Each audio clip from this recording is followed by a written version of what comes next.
You testified under oath when you last before this committee that before your appointment to Attorney General, you had served as a representative of some sort for the royal family of Qatar.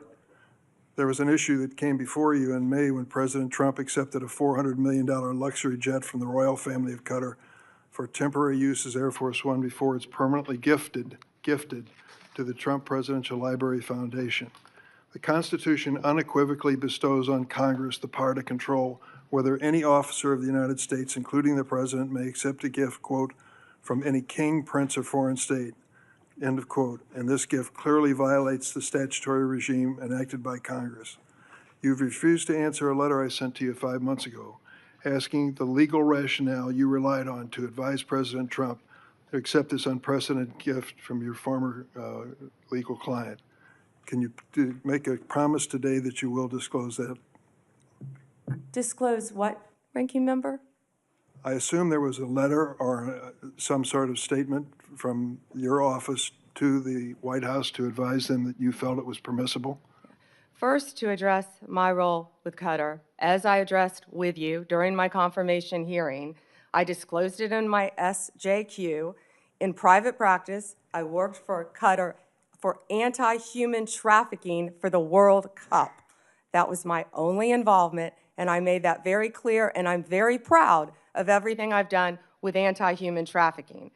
Obviously, in preparing any advice for the President on a jet or anything else, we consult with the Office of Legal Counsel. The confidentiality applies to their input as well. And Chairman, if you would approve and vote to approve, as Chairman Grassley said, excuse me, Ranking Member, as Chairman Grassley said, my employees, we would answer your letters a lot faster, yet you're stalling them at every stop. And to go back to your previous question, your city has a murder rate 5 times higher than New York's.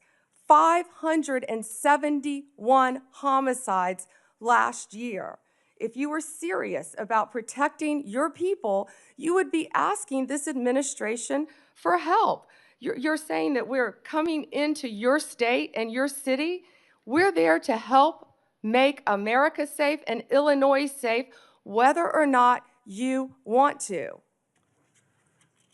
I believe cutting federal grant programs to law enforcement in my state and across the nation does not make us any safer, and you've done just that.